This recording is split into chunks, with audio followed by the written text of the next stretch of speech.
Now, forgive me for the condition of my soldering iron. This is extremely old and extremely cheap.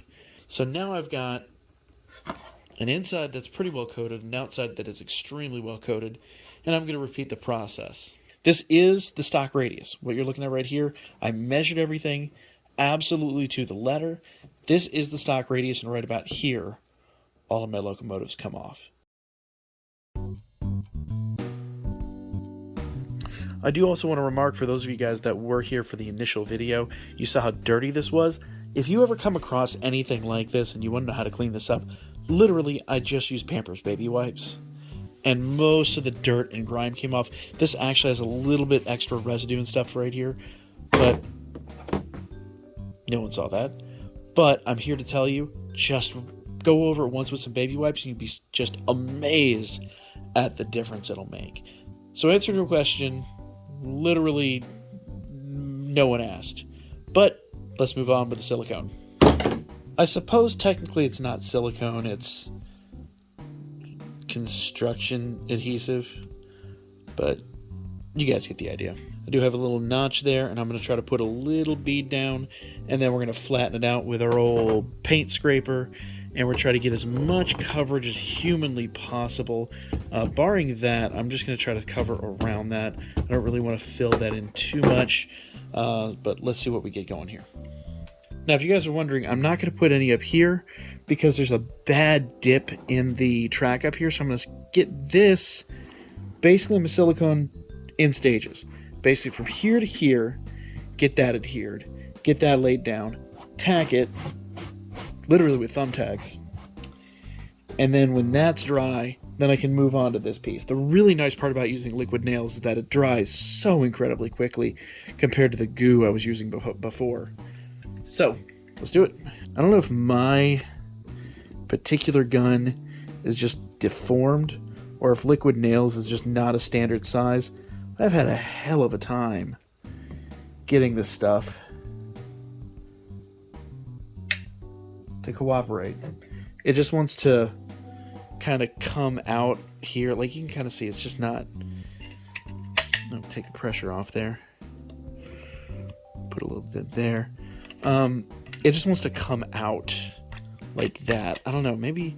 I've never had that problem with any other silicone before. This is the first time I've worked with liquid nails like this, and I don't know, maybe it's just my gun. I don't know what it is. I could easily throw some zip ties around it. I just lazy. Now we do want to work fairly quickly, but we don't want to be sloppy. So I'm going to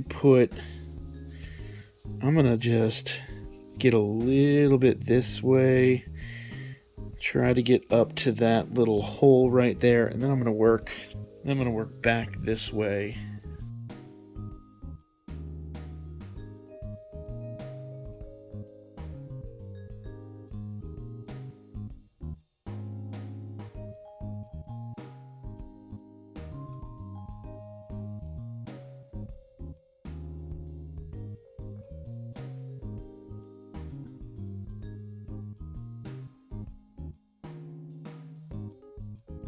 It is a pretty liberal application, I will admit.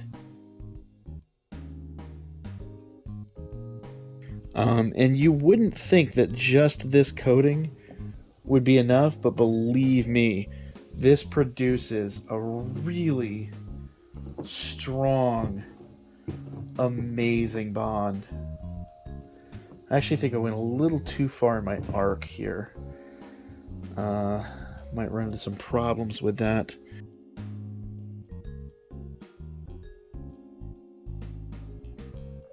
Yeah, I don't want to go any further than that for now. So I'm going to try to get a little tiny bit more off my putty knife. There we go. Alright, that looks good. Push pins are your friend. Set these right here. And we're going to start slowly working our track around. Now, once again, like I said, I want to hug the outside of the cork as much as I can through here, just so my blue box locomotives and things like that can have the widest curve possible to do the work they need to do. So I'm going to put a pin right there, and right there to kind of hold that shape. And I want to make sure that the track is held in place pretty respectably. So I'm going to place a couple of pins like right here. There we go. And we want to keep this track pretty well in place. So I want to kind of cover as much of the track and less the ties. So I'm trying to keep pressure on the track.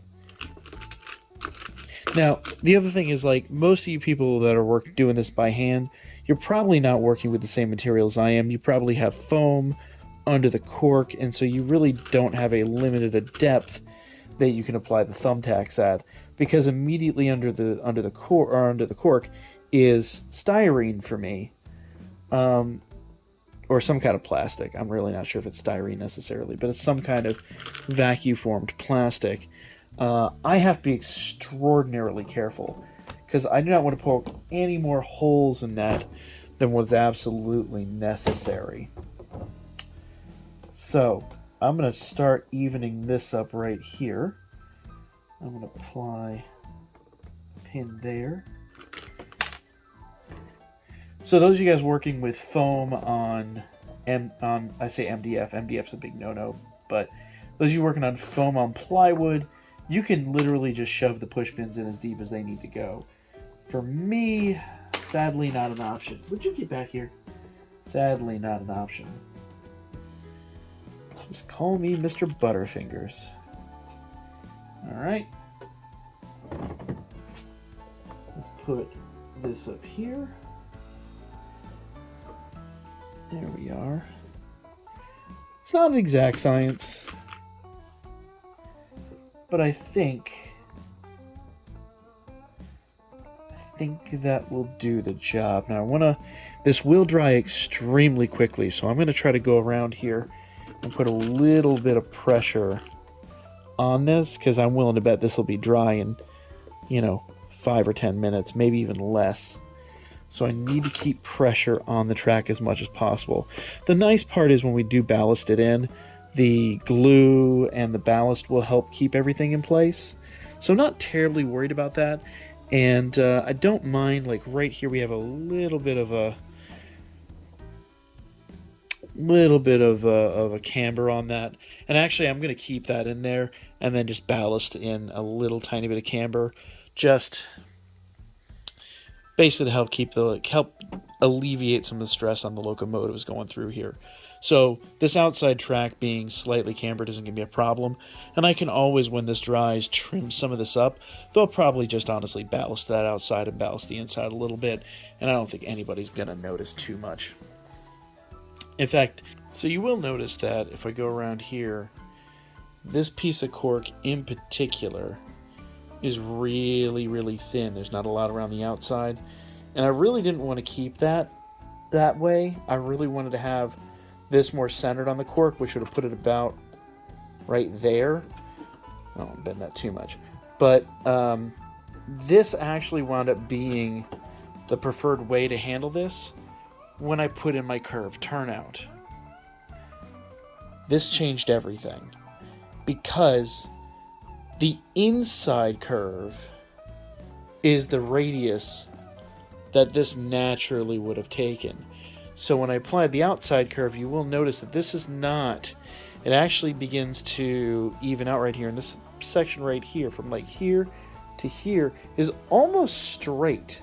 I think it's like right here, and then it kind of goes back into a natural arc, just like it would have. And that was just a creative decision, because I really wanted to put the curve turnout here. And that turnout is actually where the original turnout, pretty close to, at least, it would, instead of being right there, it would have been like right here. But I really liked the idea of having this little bit of extra room right here. It gives me literally one extra like boxcar length of space to, line up trains and to use as a nice siding. Move this here, just carefully. And then I can add a third track here. And initially I was going to tie this back in, but it didn't give me enough room. It didn't give me enough space. So I just decided to end it in this bumper. Now, initially I had bought a Code 100 Atlas bumper because that's what they would have used down here on this end. But, man, after shopping around, I actually found these. And these things were just too nice to pass up. So I just glued it there in the end, and I think that just makes a beautiful siding where we could have some other trains. Honestly, I put the Hornby. I put the Flying Scotsman on here with 2 train cars, and it's perfect.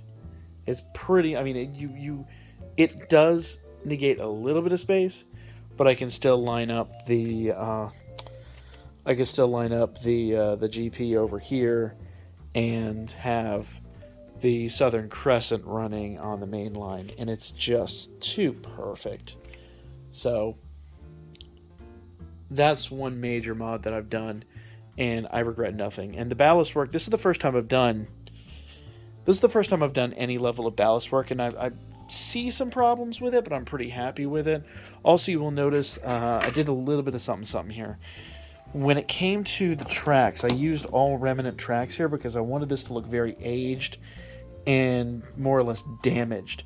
So this is track is not very straight, and that's kind of by design. And you will notice some of the ties are messed up. If you ever look at the footage, I don't think I included it on the footage at the Railroad Museum, but they have a bumper similar to this that's outside of the main museum piece, and that's when that was a factory producing rail cars. They would just throw rail cars down the line and let them, biff into the bumper, and then, whatever cars around in the yard would then come pick them up. And because of that, these ties just get totally messed up. So I wanted to incorporate a little bit of that into my design here. I do need to come in here with something and clean up the ties a little bit so those pop a bit. But thus far, like I said, I'm very, very, very fond of how that's turned out. I wasn't completely sure it's what I wanted to do, but now I'm extremely happy with how that came out. And I'm sure, once again, that's going to be, that is going to be very polarizing to some people. But, it's one of a kind. And you know what? I'm just going to continue making it mine.